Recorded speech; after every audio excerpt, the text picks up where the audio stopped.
नमस्कार। Ananya study classes में आप सभी का बहुत बहुत स्वागत है। आज हम लोग पढ़ेंगे हिंदी के बहुत मोस्ट इम्पॉर्टेंट क्वेश्चन जो सीटेट की परीक्षा के लिए बहुत ही महत्वपूर्ण है। वीडियो को शुरू से अंत तक जरूर देखिए क्योंकि बहुत इम्पॉर्टेंट क्वेश्चन लिए गए हैं इस वीडियो में। वीडियो को लाइक कर दीजिए और चैनल को सब्सक्राइब नहीं किए तो चैनल को सब्सक्राइब कर दीजिए। तो चलिए शुरू करते हैं आज के प्रश्न आप देखिए, अपने आप को मापिए कि आप 30 क्वेश्चन में से 20 क्वेश्चन कर पा रहे हैं कि नहीं कर पा रहे हैं। अगर 20 क्वेश्चन कर पा रहे हैं तो यानी आपकी तैयारी अच्छी है, थोड़ा और मेहनत करने की ज़रूरत है। तो देखते हैं आज के प्रश्न। भेजे मन भावन के उधव के आवन की, सुध ब्रज गावन में पावन जबे लगी। भेजे मन भावन के उधव के आवन की, सुध ब्रज गावन में पावन जबे लगी। इस पंक्ति के रचनाकार कौन है?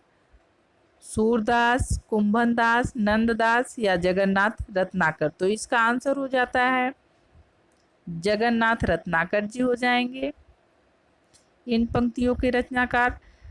दूसरा क्वेश्चन है, अगला क्वेश्चन। डॉक्टर नगेंद्र ने किस युग को स्थूल के प्रति सूक्ष्म का विद्रोह कहा है? डॉक्टर नगेंद्र ने किस युग को स्थूल के प्रति सूक्ष्म का विद्रोह कहा है? भारतेंदु युग को, भक्ति काल को, रीतिकाल को या छायावाद युग को। तो इन्होंने डॉक्टर नगेंद्र ने स्थूल के प्रति सूक्ष्म का विद्रोह छायावाद को कहा है। इसका आंसर राइट हो जाता है 4। अगला प्रश्न। मेरी तिब्बत यात्रा के रचनाकार कौन है? श्री राम शर्मा, बनारसीदास चतुर्वेदी, महादेवी वर्मा या राहुल संकीर्त्यायनन। तो इसके रचनाकार हो जाते हैं राहुल संकीर्त्यायनन जी। अगला प्रश्न है, किसी बात का गूढ़ रहस्य जानने वाला वाक्य के लिए एक शब्द क्या होगा? मर्मज्ञ, सुविज्ञ, विद्वान या निगूढ़। तो किसी बात का गूढ़ रहस्य जानने वाले व्यक्ति को मर्मज्ञ कहते हैं। इसका आंसर हो जाएगा ए, मर्मज्ञ। अगला प्रश्न है, हे राम तुम कहाँ हो वाक्य में कौन सा कारक है? संबंध कारक, अधिकरण कारक, संबोधन कारक या अपादान कारक। तो इसमें है हे राम, यह संबोधन कारक हो जाता है। भो, हे, अरे यह संबोधन कारक के चिन्ह हैं। बुढ़ापा, अगला प्रश्न है, बुढ़ापा शब्द कौन सी संज्ञा है? जातिवाचक संज्ञा, भाववाचक संज्ञा, व्यक्तिवाचक संज्ञा या इसमें से कोई नहीं। तो इसका आंसर हो जाता है बुढ़ापा भाववाचक संज्ञा है। अगला प्रश्न, उपकूल में कौन सा समास है? द्वंद्व समास, द्विगु समास, अव्ययीभाव समास या तत्पुरुष समास। तो इसका आंसर हो जाता है अव्ययीभाव समास। उपकूल में कौन सा समास है? अव्ययीभाव समास। अगला क्वेश्चन है, वे शब्द जो धातु या शब्द के अंत में जोड़े जाते हैं उन्हें क्या कहते हैं? समास, अपव्यय, उपसर्ग या प्रत्यय। तो शब्द के अंत में जोड़े जाने वाले शब्द या धातु के अंत में जो जोड़ा जाता है, जो शब्द जोड़े जाते हैं उसको क्या कहते हैं? किस में जोड़े जाते हैं? यानी वे शब्द जो धातु या शब्द के अंत में जोड़े जाते हैं उसे क्या कहते हैं? उसको प्रत्यय कहते हैं। जो धातु या शब्द के पहले जोड़ा जाता है उसको क्या कहते हैं? उसको उपसर्ग कहते हैं।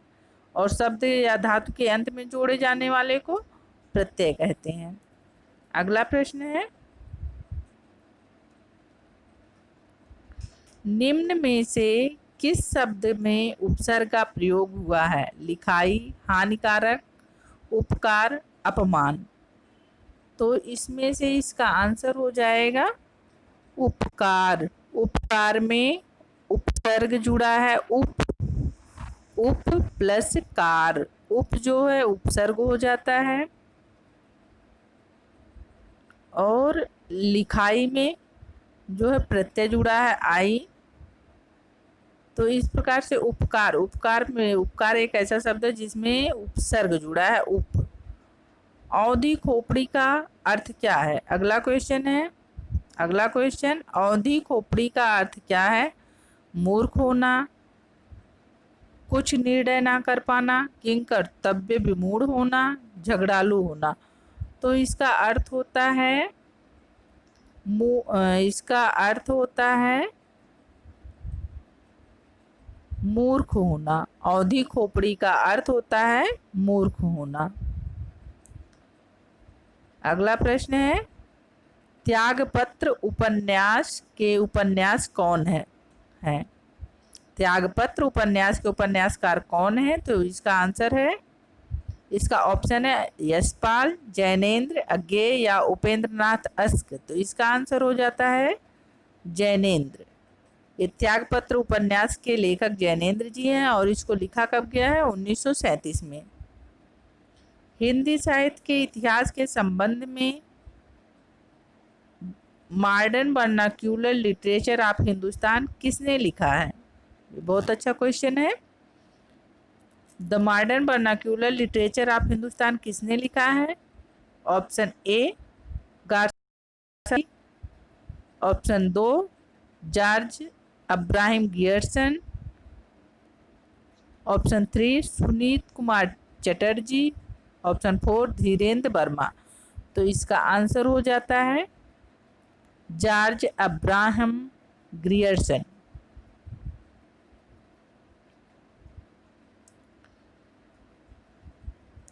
निम्नलिखित में कौन सा शब्द शुद्ध है?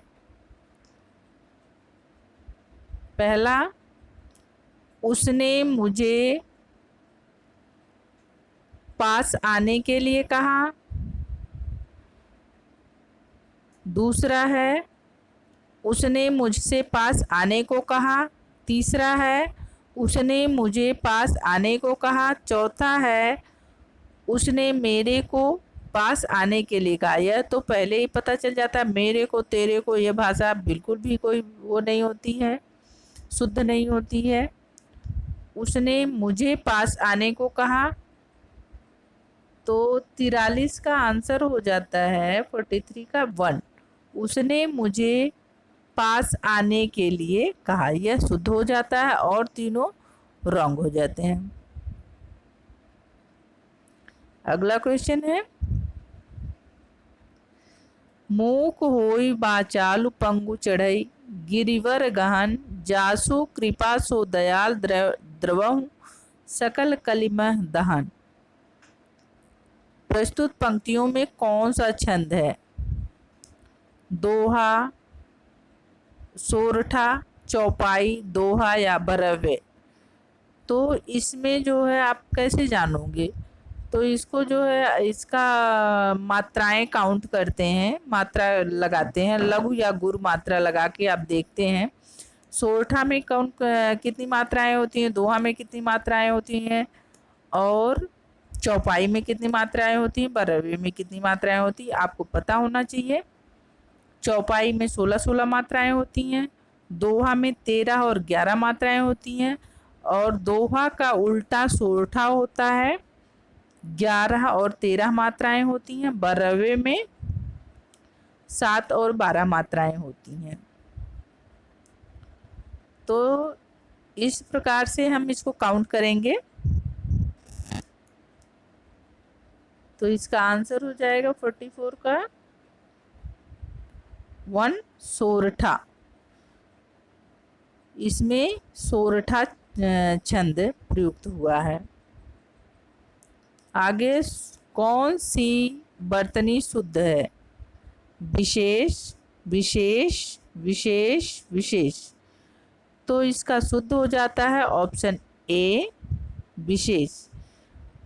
अगला क्वेश्चन है, मैथिली षण गुप्त ने नहीं लिखा है। साकेत, कामायनी, जयद्रथ बद्ध, यशोधरा। तो इसका आंसर हो जाता है टू कामायनी। कामायनी मैथिली शरण गुप्त जी ने नहीं लिखा है, यह जयशंकर प्रसाद का महाकाव्य है। आगे चौराहा। चौराहा में कौन सा समास है? द्विगु समास, द्वंद्व समास, तत्पुरुष समास या बहुब्रीहि समास? तो इसका आंसर हो जाता है द्विगु समास। जहां पर नंबर आते हैं जैसे चौराहा, त्रिभुवन, पहले संख्या आए फिर उसके बाद कोई शब्द आता है, वहां पे द्विगु समास हो जाता है। अगला क्वेश्चन है, बिना पढ़ा हुआ अंश वाक्यांश के लिए एक शब्द होगा। अपठित, अपभ्रंश, मौलिक या अपठनीय। तो बिना पढ़ा हुआ जो अंश होता है उसके लिए एक वाक्य होता है, उसे कहते हैं अपठित। आगे का क्वेश्चन है, भाषा शिक्षण के अंतर्गत वर्तनी संबंधी त्रुटियों का निवारण करना चाहिए। नंबर 1, वर्तनी का शुद्ध उच्चारण एवं लेखन अभ्यास करवाकर, त्रुटियों का प्रकार गिनवाकर, वर्तनी के बारे में कुछ बातें बताकर, त्रुटियों की अपेक्षा करके। तो इसका राइट आंसर हो जाएगा 1, वर्तनी का शुद्ध उच्चारण एवं लेखन अभ्यास करवाकर। अगला प्रश्न है, अगला और लास्ट क्वेश्चन ये है, बच्चों में भाषा प्रयोग की दक्षता विकसित करने के लिए क्या आवश्यक है? उन्हें सुनने और बोलने की पूरी आज़ादी हो, उन्हें कविताएं याद हों, उन्हें मुहावरे याद हों, वे किसी वक्ता के साथ रहते हों। तो इसका आंसर हो जाएगा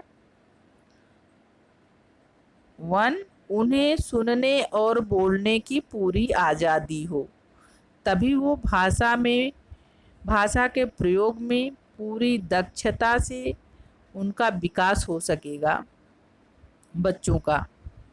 तो आज की वीडियो में यहीं तक, मिलते हैं नेक्स्ट वीडियो में नए टॉपिक के साथ।